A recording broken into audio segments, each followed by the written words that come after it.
Huit ans de réclusion pour le jeune Alexis. La cour d'assises reconnaît sa culpabilité, mais ce verdict très en deçà du réquisitoire est mitigé, insatisfaisant selon la défense. Demain, élections régionales et cantonales. Près de 39 millions d'électeurs appelés aux urnes. Mode d'emploi de ce scrutin à un seul tour pour les régionales et à 2 tours pour les cantonales. Ouverture de la pêche à la truite un peu partout en France. 2 millions d'adeptes pour ce sport ou ce loisir qui se présente sous les meilleurs auspices grâce à un hiver pluvieux. Vente aux enchères des objets cultes des Kennedy aux États-Unis dans les placards du président. Souvenir. Mode avec les défilés de 3 grands maîtres du prêt-à-porter, moins baroque, moins provoque. Gauthier, Lacroix, Miaquet, des silhouettes épurées et des matières inédites. Madame, Monsieur, bonsoir. Je vous le disais en titre, la cour d'assises des Yvelines a condamné à 8 ans de prison le jeune Alexis, reconnaissant ainsi sa culpabilité pour les 6 meurtres de Louvciennes. Une condamnation très en dessous du réquisitoire de l'avocat général qui demandait la peine maximale pour un mineur. Une sanction qui appelle un certain nombre de questions puisque dès hier soir on parlait de sanctions mitigées, de demi-mesure. C'est au fond le verdict du doute pour les avocats de la défense. Thierry Curtet, Philippe Ray. Qu'est-ce que la mère d'Alexis doit comprendre de ce verdict? D'un côté, la Cour lui dit qu'elle ne croit pas son fils lorsque celui-ci affirme que les 6 meurtres sont l'œuvre d'un règlement de compte de la mafia russe. Mais de l'autre, les jurés le condamnent à 8 ans de réclusion pour avoir tué 6 membres de sa famille. Comme elle, les 3 avocats d'Alexis ont du mal à analyser cette décision. Pour quelqu'un qui est innocent, 8 ans c'est inacceptable. Pour quelqu'un qui est coupable, 8 ans, c'est un jugement de Salomon. Entre les 2 invraisemblances, la Cour a donc choisi celle qui lui est apparue la moins invraisemblable. Car Alexis, dans un premier temps, avait reconnu les 6 meurtres avant de se rétracter. Mais la Cour a été visiblement très troublée par l'hypothèse russe. Ce verdict montre que le débat fut probablement âpre entre les jurés. On s'est retrouvé une espèce de point équidistant. Qui évidemment, pour quelqu'un qui, encore une fois, qui son innocence, n'est pas quelque chose d'acceptable. Hein. Sur le plan moral, Alors à ce moment-là, le bénéfice du doute, il fallait jusqu'au bout du bénéfice du doute, et c'est l'acquittement. Le bénéfice de l'acquittement, on a l'impression que le bénéfice du doute a marché à mi-chemin. Une peine qui plonge ses proches, ses avocats, dans la perplexité. Ne pas aller en cassation, c'est accepter la culpabilité d'Alexis. Se pourvoir, c'est prendre le risque d'une peine beaucoup plus lourde, alors qu'avec le jeu des remises de peine, il sortira dans 2 ans, au plus tard. Pour la famille, donc, le sentiment d'une condamnation au bénéfice du doute, en quelque sorte. Patrick Padet, ex-suspect numéro 1 dans le meurtre de Caroline Dickinson et innocenté grâce à des tests ADN, ce SDF pourrait devenir l'un des témoins clés de l'enquête. Il affirme du moins avoir reconnu l'homme dont le portrait robot est diffusé depuis le 13 février. Son témoignage est pris très au sérieux par le juge Van Ruynbeck, chargé de l'affaire. Olivier Sioux, Michel Hiver. L'ex-suspect numéro 1 est devenu un témoin clé. En voyant le portrait robot diffusé dans la presse il y a quelques semaines, Patrice Padet a cru reconnaître un homme qu'il avait croisé non loin de Plaine Fougère quelques jours avant le meurtre et le viol de Caroline Dickinson. Un individu qui circulait dans une 4L blanche et qui avait, dit-il, tenté de l'écraser. Il s'est arrêté, disons, à 10-15 mètres au-dessus. Il s'est retourné et c'est là, je l'ai vu autant, disons, de dos que de face, quoi. Et vous l'avez reconnu sur le portrait robot? Je l'ai reconnu tout de suite, hein, ça là-dessus, il y a aucun... Ah ouais. Patrice Padet a alors préféré en parler d'abord à son avocat, maître Gonzalez de Gaspard, qui a immédiatement pris rendez-vous avec le juge Van Ruynbeck, convaincu de l'importance du témoignage de son client. On peut penser qu'il y a quelque chose d'extrêmement important qui vient de se dégager, puisque je connais Padet. C'est un homme sérieux. Et s'il dit qu'il peut le reconnaître, pratiquement nous pouvons nous fier à lui. De fait, cette rencontre, Padet en avait déjà parlé au cours de sa garde à vue aux gendarmes qui s'étaient contentés de le noter sur procès verbal. Aujourd'hui, l'ex-routard ne souhaite qu'une chose, que l'on retrouve au plus vite le véritable assassin. Plus tôt on trouvera le coupable, disons par un peu mal de gens, je me serais plus, je serais plus tranquille, quoi, par rapport aux gens. Il y en a certains qui prennent encore le coupable, hein, c'est clair et net. Hein. Seuls les tests génétiques ont permis d'innocenter Patrice Padet, des tests qui serviront peut-être à confondre le coupable si la piste du portrait robot aboutit. À Saint-Malo, la cellule spéciale de la gendarmerie reçoit aujourd'hui encore plusieurs dizaines d'appels quotidiens. C'est en visionnant une cassette vidéo destinée à la prévention des abus sexuels que des enfants de cours préparatoires ont formulé les agissements à caractère pédophile de leur instituteur l'année précédente. L'affaire se déroule près du Mans. L'instituteur âgé de 51 ans et à la réputation parfaite jusque-là a été écroué. Arnaud Boutet, Jean-Paul Mioto. Devant le panneau d'affichage de l'école, les parents d'élèves viennent timidement chercher quelques réponses à toutes les questions qu'ils se posent. Dès lundi, ils seront pris en charge par un psychologue. Parler. Le besoin se fait sentir afin de comprendre ce qui se passait dans l'une de ces classes de la maternelle. Comment Jean-Pierre Courtabessi, l'instit comme on l'appelle, a-t-il pu commettre ces attouchements sur 14 enfants âgés de 5 à 7 ans? Barbara joue dans le parc des érables aujourd'hui. Allez! Arrêtez. En visionnant ce film de prévention des abus sexuels, plusieurs élèves du cours préparatoire ont alors dénoncé leur ancien instituteur. Le travail que nous avions entrepris était un travail de prévention, d'information sur ces choses-là. Comment dirais-je, on s'attendait à tout sauf au fait d'avoir de telles révélations. Plusieurs parents réagissent par cette pétition pour imposer la diffusion du film de prévention dans toutes les écoles. À cet âge-là, au CP, à 6 ans, inconsciemment, il lance des paroles qui sont vraies, mais inconsciemment, ça sort. On a des histoires comme ça, et puis c'est au CP que ça se découvre. Derrière les barreaux de sa cellule, Jean-Pierre Courtabessi a reconnu une partie des faits. Il conteste néanmoins les accusations de viol à l'encontre de 4 enfants. À 52 ans, ce grand-père instituteur travaillait beaucoup avec ses élèves sur la parole, l'expression, pour apprendre à tout dire, même quand ça ne va pas. La sécurité en question, à moins de 3 mois de la Coupe du Monde de football, les organisateurs ont testé hier soir à Toulouse leur dispositif, un scénario grandeur nature et dans des conditions réelles pour ajuster et répéter les méthodes de sécurité dont ont en charge professionnels et bénévoles. Reportage Philippe Bisserias, Didier Ranker. Salut Patrice, allez, bon, je te file le chasuble pour qu'on soit différenciés. Ils sont plus de 200. Certains d'entre eux sont des passionnés du ballon rond, d'autres n'ont encore jamais mis les pieds dans un stade. Mais pour tous, une même motivation. C'était un peu un aboutissement de venir à la Coupe du Monde parce que moi j'ai tout le temps fait du bénévolat, donc pour moi c'est l'apothéose. Pour cette soirée test lors du match Toulouse-Lyon, il faudra appliquer les consignes à la lettre. On va faire le contrôle des rampes pour voir s'il n'y a pas d'objet suspect dans les travées. Les 2 tiers des stadiers sont des bénévoles, étudiants pour la plupart. Leur mission, accueillir les supporters et les surveiller pendant le match. En cas de problème, leurs chefs d'équipe, qui eux sont des professionnels de la sécurité, prennent le relais. S'il y a une personne en état d'ébriété, on essaye de l'isoler.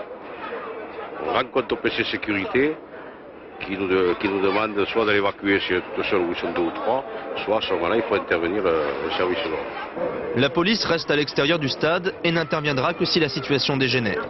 Quoi ? Les drapeaux. Premier contact avec les supporters et premier problème, des drapeaux avec des manches en bois. Alors, tu le sais pertinemment que c'est interdit. Il y a la réglementation. La réglementation, c'est la réglementation. Ça, vous le voyez ça dans le stade ce soir, vous allez halluciner comme c'est joli, c'est trop joli.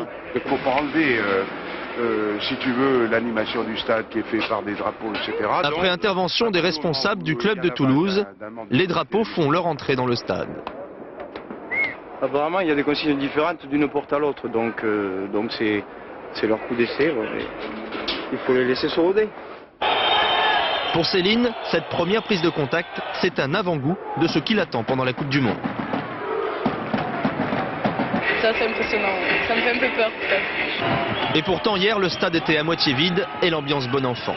En juin prochain, les stadiers trouveront face à eux des supporters plus difficiles à contrôler.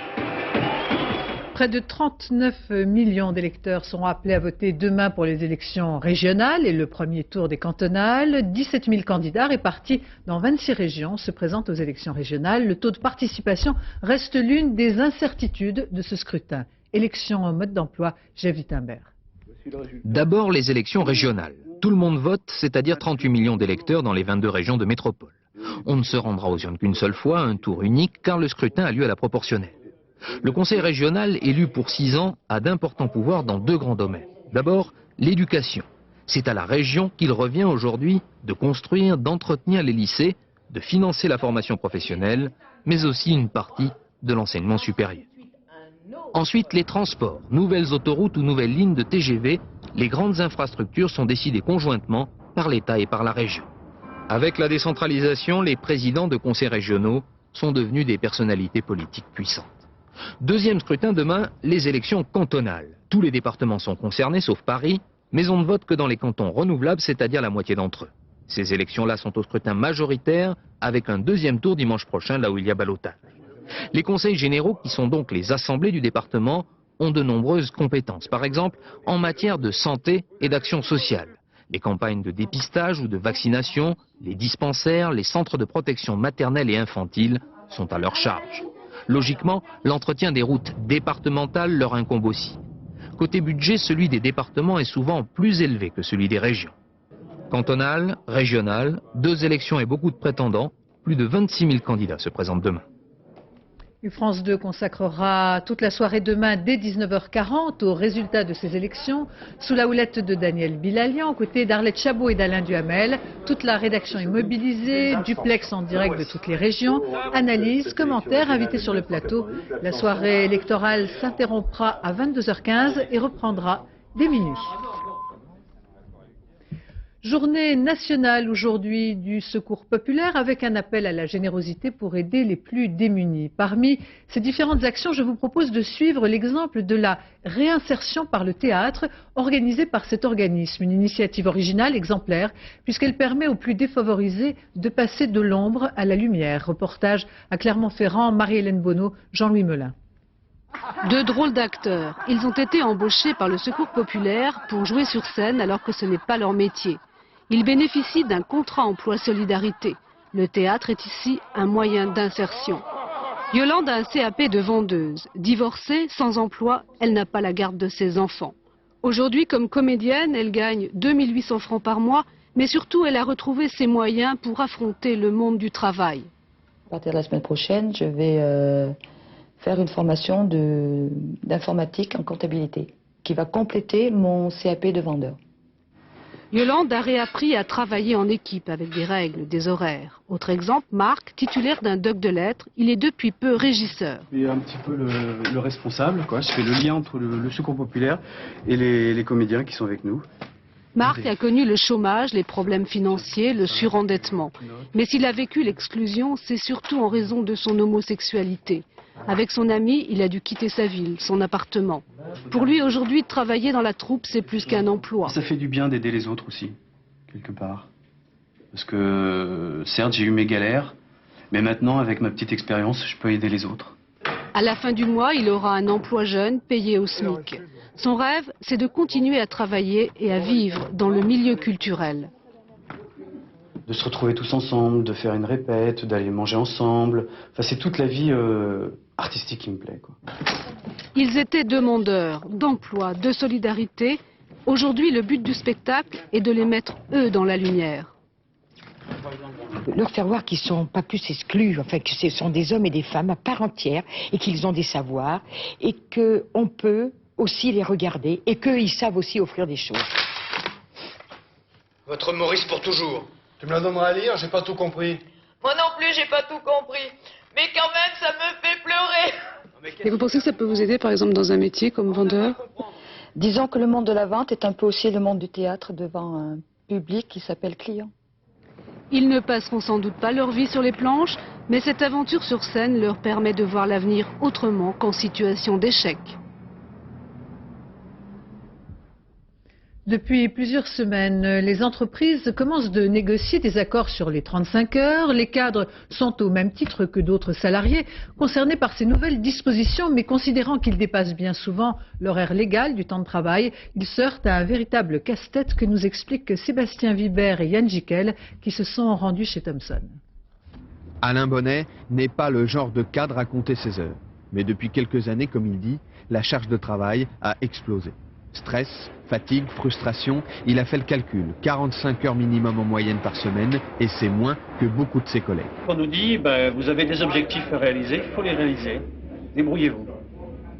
Débrouillez-vous. Alors, quand on dit, oui, mais j'en fais plus. C'est votre choix, on nous répond. Vous pouvez aller voir ailleurs aussi. Les cadres travaillent trop. Conclusion, de nombreuses enquêtes de l'inspection du travail, comme ici chez Thomson. En mars 1996, une inspectrice y constate des dépassements systématiques d'horaires. Elle invite la direction à réorganiser le travail pour respecter l'heure légale à 39 heures. L'inspectrice revient 1 an et demi plus tard, mais rien n'a changé. Elle relève 8000 infractions. Cette fois-ci, c'est le procès verbal. Thomson risque une très lourde amende. Pendant des années, les cadres ont travaillé 44, 46, 48 heures, sans heures supplémentaires payées, sans repos compensateur, et en fait, c'était totalement illégal. Il y a 2 mois, direction et syndicats de Thomson ont quand même signé un accord. Pointeuse et badge pour tout le monde, 38h30 hebdomadaires maximum et 80 embauches prévues pour compenser. L'accord a fait l'effet d'une bombe. De nombreux PDG n'apprécient guère les contrôles des inspecteurs du travail et l'ont fait savoir. Du coup, Martine Aubry, ministre de tutelle des inspecteurs, leur a indiqué fermement que les contrôles sur le temps de travail des cadres n'étaient pas une priorité. Tout zèle intempestif ne serait pas toléré. Les règles d'ordre public de durée maximale du travail ne sont plus du tout respectées.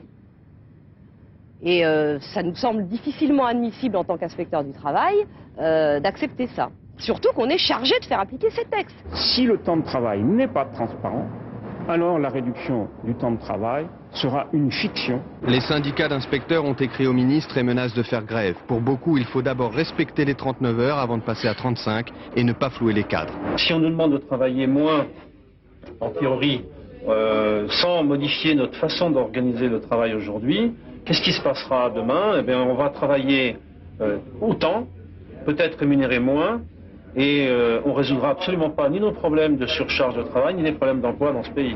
Martine Aubry n'a pas souhaité s'exprimer publiquement sur cette question à quelques semaines du vote de la loi des 35 heures, dans un lourd climat de défiance chez les cadres.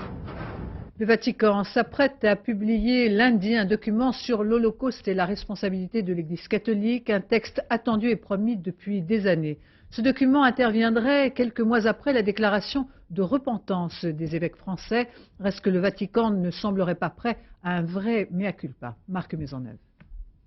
Pour en finir avec le silence de l'Église catholique pendant l'Holocauste, Jean-Paul II va engager le catholicisme dans un texte sur sa responsabilité face à la communauté juive mondiale. Jean-Paul II est né à Wadowice, à quelques kilomètres d'Auschwitz. Persécuté par les nazis, contraint à la clandestinité, le futur pape savait ce qui se passait à Auschwitz. Il s'est longtemps reproché son silence. Mais l'homme qui a permis la béatification d'Edith Stein, morte à Auschwitz, poursuit autre chose qu'un projet personnel. Il veut, dit-il, purifier l'Église avant le 3e millénaire. En 1987, Jean-Paul II avait promis qu'il établirait la responsabilité du christianisme dans l'antisémitisme. Lundi, il assumera au moins une partie de cette promesse réitérée en 1993 lors du rétablissement des relations diplomatiques avec Israël. Les Juifs souhaitent un mea culpa de l'Église catholique. Il n'est pas sûr que le pape y soit prêt. Ainsi, il a toujours défendu Pie XII, accusé d'être silencieux face à l'Holocauste commis par les nazis. Il n'est pas sûr que le pape aille aussi loin que les évêques de France lors de leur déclaration de repentance en septembre dernier. Lundi, au Vatican, on connaîtra l'ampleur véritable du geste de Jean-Paul II à l'égard des Juifs. Au nord d'Israël, une bombe a explosé ce matin dans une station d'autobus à Afula, blessant grièvement une personne. Climat de tension qui se poursuit en Cisjordanie. 16 Palestiniens ont été blessés au 5e jour des affrontements avec l'armée israélienne dans la région d'Hébron. Affrontements faisant suite à la mort de 3 ouvriers. Les soldats ont pris pour cible apparemment hier des journalistes palestiniens. L'un d'eux a été blessé par 2 balles. La presse étrangère accuse l'armée de tirer délibérément sur les journalistes. Ils ont manifesté à leur manière leur colère. Voici ces images. Les pilotes de l'avion militaire qui a provoqué en février l'accident de téléphérique dans les Alpes seront jugés aux États-Unis. Washington, en effet, refuse de laisser un tribunal italien instruire l'affaire. Les militaires américains devraient passer devant une cour martiale. Alain Chalvron. L'équipage volait bien en dessous de 1000 pieds, 300 mètres, altitude minimum autorisée, et dépassait la vitesse maximum de plus de 100 nœuds, 185 km/h. Le général Delon ne mâche pas ses mots. Sans les graves erreurs de l'équipage, dit-il, il n'y aurait pas eu d'accident. La faute lui incombe en totalité, sans circonstances atténuantes. Dans un premier temps, l'armée américaine avait tenté de jeter un voile opaque sur l'accident du 3 février. Accident qui avait fait 20 morts à Cavalese lorsqu'un grumman des Marines de la base d'Aviano avait arraché le câble d'un téléphérique. Eh bien aujourd'hui, l'armée américaine fait donc amende honorable. Pouvait-elle faire autrement, alors que la télévision italienne avait diffusé la semaine dernière ces images d'amateurs tournées par l'équipage d'un grumman semblable à celui qui a provoqué l'accident? On voit l'avion qui rase les montagnes, qui pique, qui virevolte, tandis que l'équipage se moque des habitants de la vallée qui ont eu, disent-ils, un réveil en fanfare. L'équipage responsable sera poursuivi en cour martiale, a précisé le colonel Carver, commandant des Marines d'Aviano, et il pourra aller en prison. Mais ses supérieurs directs, notamment les responsables de l'entraînement, auront droit eux aussi à des mesures disciplinaires pour ne pas avoir fait respecter les règles. Et puis on apprend que 2 nouveaux officiers américains chargés de contrôler les vols de l'avion militaire, responsables de l'accident, font l'objet eux aussi d'une enquête judiciaire. Au Kosovo, quelques dizaines de réfugiés albanais ont pu regagner leur village. Sur place, ils ont trouvé leur maison saccagée. Pour des centaines d'autres, l'exode continue. Ils sont plus de 600 à s'entasser dans une école de village. Malgré la répression serbe, le leader albanais a décidé de maintenir les élections prévues pour le 22 mars prochain.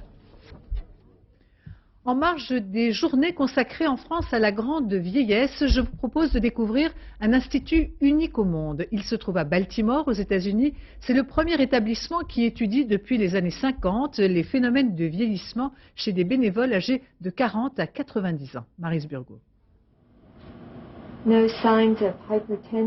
Pas de signes d'hypertension ni de diabète. Votre grand-mère a vécu jusqu'à quel âge? 101 ans. Cet Américain n'est pas malade, il va pourtant passer 3 jours dans un hôpital à Baltimore. Edward Frank est un volontaire, il veut aider les chercheurs à mieux comprendre le processus du vieillissement. Tous les 2 ans, et ce depuis 30 ans, il vient donc ici subir une série de tests. Nous verrons ainsi les changements qui seront intervenus pendant son vieillissement sur 50, 60 ans, ce qui nous donnera des informations non seulement sur notre siècle, mais aussi sur le siècle à venir. Tests psychologiques, évaluation des sens, de la densité des os, de la force musculaire, de l'amplitude du souffle. 1100 cobayes participent ainsi aujourd'hui à cette étude unique au monde qui a commencé en 1958. Bien sûr, en 40 ans, certains volontaires sont morts, d'autres les ont remplacés. Mais tous, à l'image d'Edward Frank, sont animés par la même envie de mieux comprendre et donc de mieux lutter contre le vieillissement. Ça m'est égal de vieillir. Ce qui me rend dingue, c'est cette sensation de ralentir.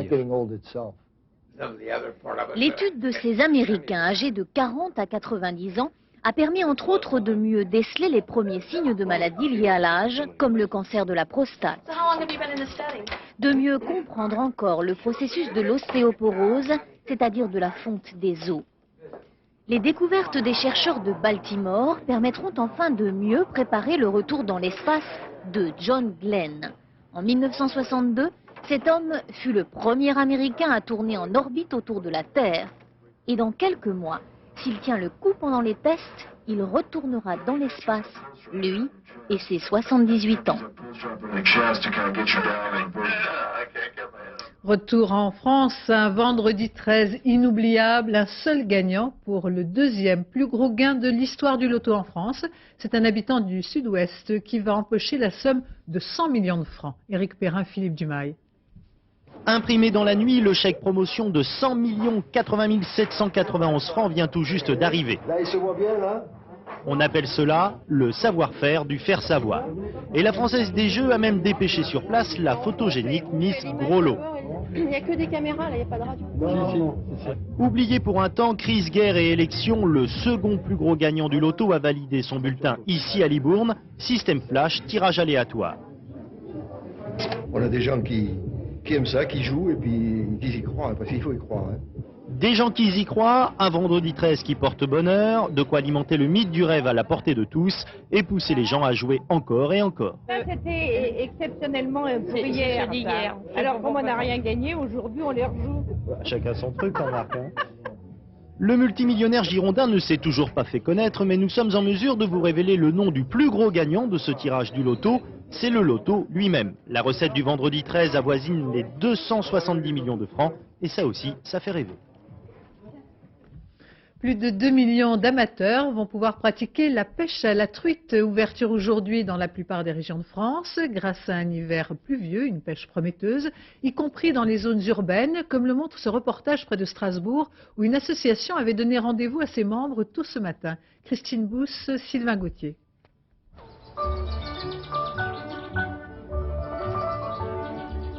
Depuis l'aube, des milliers de bouchons sont venus rompre la monotonie des cours d'eau,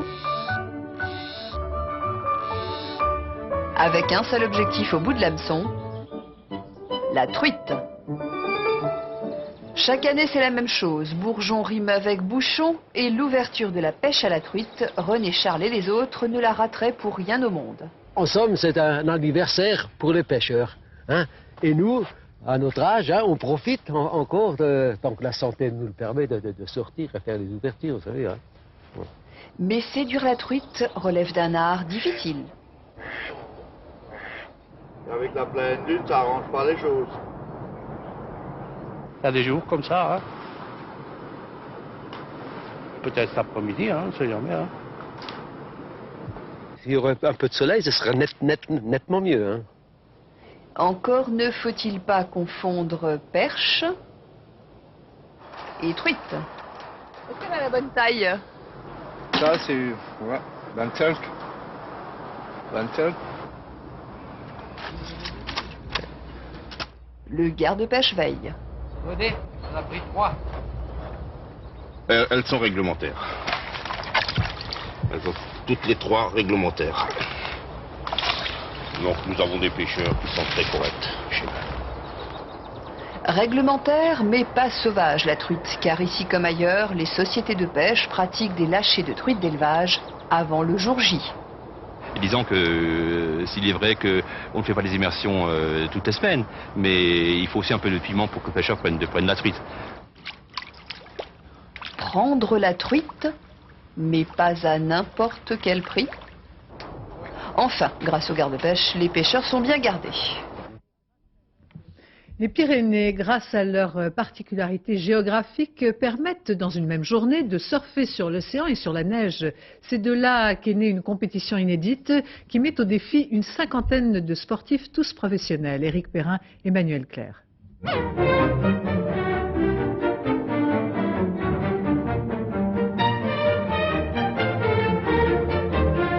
Des surfeurs de mer sur la neige, des surfeurs de neige sur la mer, la Quicksilver Cup est la seule compétition en Europe où s'affrontent les meilleurs spécialistes de chacune des disciplines.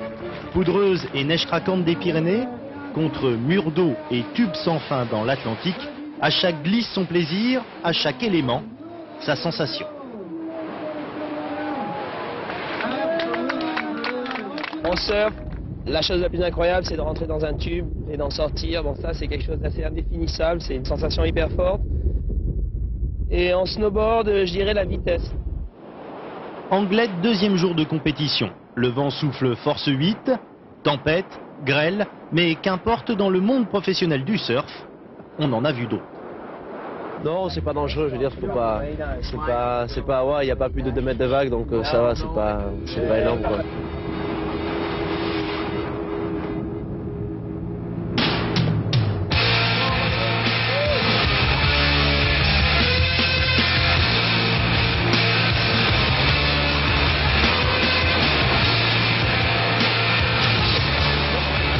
Quelques kilomètres en autobus plus tard, c'est le Soleil de la Mongie qui accueille les compétiteurs. 70 cm de poudreuse, des conditions de rêve. Et la poudreuse, c'est bien connu, le surfeur, ça adore. Oh, c'est vraiment grandiose. Un jour comme celui-ci, je préférerais vraiment aller dans la neige fraîche que de faire la course. Et oui, Roby, mais il faut y aller. Saut, virage, slalom au coude à coude, il faut descendre pour remonter, pour redescendre dans l'unique espoir de monter cette fois sur le podium. Mer, montagne, au bout d'un moment, avec cette Quicksilver Cup, on finirait presque par s'y perdre. D'ailleurs, je suis assez embêté, j'ai pas mon forfait remonté pour aller à la plage demain.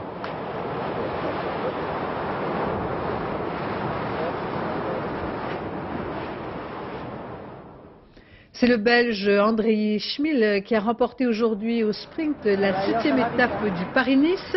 Devant le champion de France Stéphane Barth, Laurent Jalabert termine 3e. C'est la 2e victoire consécutive du coureur belge. Frank Van Der Broek conserve la première place au classement général à la veille de l'arrivée à Nice. Fin des Jeux paralympiques de Nagano aujourd'hui, 11 jours de compétition pour des sportifs heureux, des sportifs hors du commun. Florilège des moments les plus intenses, Christophe Duchéron. Presque trop beau pour être vrai. Le bonheur a tombé quand l'émotion est trop forte et qu'elle vous jette à terre, quand la course finit par vous enlacer autour du cou, la médaille et le sourire que vous espériez. Presque trop dur pour être vrai, c'est la chute finale des athlètes de l'international paralympique. Un cas exemplaire de dépassement de soi qui dépasse de loin le handicap. Presque trop fou pour être vrai et trop rapide pour être vraiment raisonnable. Les descendeurs qui dévalent la pente comme des malades. C'est pas du sport d'opérette pratiqué par des vrais faux athlètes, c'est du pur spectacle qui fascine et qui fait peur, et rien que pour ça, ça mérite le respect. Les Jeux en tricolore, André Favre dans le civil, il est ouvrier. Aux Jeux de Nagano, il roulait sur l'or, biathlon et ski de fond 3 fois premier. Alexandre Brunet, pour ses premiers Jeux, 2 médailles d'or, 1 médaille d'argent et 1 médaille de bronze par équipe avec Red Linger et Bou Youssef, les frères Pétard. Au total, 22 médailles pour la France, dont 5 d'or, 10e nation sur 32, c'est plus tout à fait ce que c'était. C'est vrai que le niveau a beaucoup progressé et je dirais qu'il progressera encore parce que maintenant ce sont des athlètes de très haut niveau mais qui vont se spécialiser. À Nagano, le public, c'était l'autre vedette des Jeux. Plus de 100 000 spectateurs en 10 jours de compétition, avec une flamme paralympique qui brillait au fond de leurs yeux. Cette flamme, c'est aux athlètes qui la doivent. Merci pour eux. Aux États-Unis, vente aux enchères très attendues des objets ordinaires quotidiens ayant appartenu au président Kennedy. Un événement empreint de nostalgie à la hauteur de la popularité du président défunt, Philippe Gassot.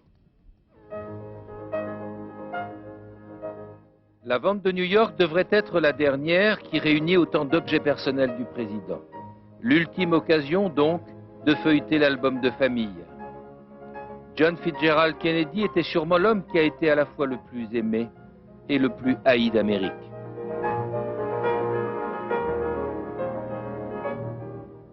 Ceux qui l'ont adulé trouveront ici des petits riens qui ont été un moment dans sa vie. Des lunettes de soleil, par exemple, qu'il a portées, que l'on a jetées, parce qu'on s'est un jour assis dessus. Quelqu'un a pensé à les récupérer. On est gêné parfois de retrouver ici une intimité déshabillée et exposée au tout venant. On ne nous aura pas épargné le pyjama de la marque Restwell, Bon Repos. Certains préféreront le cadre qu'il aimait, au large de Martha's Vineyard, près de Cape Cod, dans le Massachusetts, avec ses enfants. Son voilier et le yacht seront proposés au public. Les photos, elles aussi, seront vendues. Ces dessins griffonnés sur un bloc reflètent sa passion. L'homme le plus puissant de la Terre aimait la mer. Sur la page ensoleillée, on misera quelques centaines de dollars. Pour la réplique de son bureau, des milliers, avec ou sans les drapeaux qui ornaient le bureau ovale de la Maison Blanche. Ces objets viennent de 70 personnes. Beaucoup étaient soit des proches du président ou des membres de son administration, ou alors simplement des valets, des chauffeurs qui, d'une manière ou d'une autre, étaient en relation avec lui. On va trouver ses rocking chairs. Dans les objets convoités, la montre en or offerte par Jackie. Elle, il ne la quittait jamais. Pas plus que cette serviette qu'il a toujours conservée. Elle a transporté tous ses secrets d'État et aussi les autres. Suite des défilés du prêt-à-porter avec Christian Lacroix et Gauthier qui, tous les deux, se sont inspirés des années d'après-guerre. Tous les deux se sont assagis. Et puis, fidèle à ses recherches, Miyake continue de jouer sur les matières. Sophie Mézel, Bruno Liberto. Maquillage à peine esquissé, teint de porcelaine. Un hommage de Christian Lacroix au Paris de l'après-guerre, à ces femmes courageuses, assez résistantes. Disparues ou presque les superpositions, ces patchworks frénétiques. La silhouette s'épure pour laisser vivre plus encore la matière. Le lamé, par exemple, est réimprimé avec de l'or pour avoir toujours cet effet de dégradé qui est présent dans toute la collection. Et puis des effets, par contre, tout à fait industriels, mais qui, sous la lumière, jouent comme une broderie couture et en fait sont de toutes petites touches de choses de diamantines. Femme de torero, veuve sévillane, Christian Lacroix ne pouvait pas non plus résister à ses amours qui lui collent à la peau. Boîte de jazz, le Saint-Germain-des-Prés des existentialistes, curieusement, ce sont ces mêmes années d'après-guerre qui ont inspiré Gautier. Le vêtement large et confortable, des gaines faussement négligées, il entraîne ses intellectuels de galeries d'art en bistrot à la mode. Touche de folklore, le baba avant l'heure en bonnet péruvien. Mais l'exubérance n'est plus de mise, Gautier a rangé ses jouets d'enfants terribles. Reste l'énergie et surtout l'élégance. Aucune nostalgie chez Issey Miyake, mais une recherche incessante de modernité par la matière. Bouillonnée de nylon ou femmes écorces d'arbres à croiser au fond des bois. Chrysalides dorées à leur fin entre couvertures de survie et tenues interstellaires. Des chemins inexplorés où seul le japonais ose se hasarder. Ainsi se termine ce journal. Je vous en rappelle les principaux titres. 8 ans de réclusion pour le jeune Alexis. La cour d'assises reconnaît sa culpabilité, mais ce verdict très en deçà du réquisitoire est mitigé, insatisfaisant selon la défense. Demain, élections régionales et cantonales. Près de 39 millions d'électeurs appelés aux urnes. Mode d'emploi de ce scrutin à un seul tour pour les régionales et à 2 tours pour les cantonales. Dans un instant, la météo présentée par Patrice Drevet, 20h50 Fiesta, émission présentée par Patrick Sébastien, suivie à 23h15 du magazine présenté par Christophe de Chavannes, du fer dans les épinards. Demain matin, dans Thé ou Café, Catherine Sellac recevra Jacques Lanzmann pour son roman La mémoire des dieux. Je vous retrouve pour ma part demain exceptionnellement à 19h15, début de cette grande soirée consacrée aux résultats des élections. Merci de votre attention. Excellente fin de soirée sur France 2.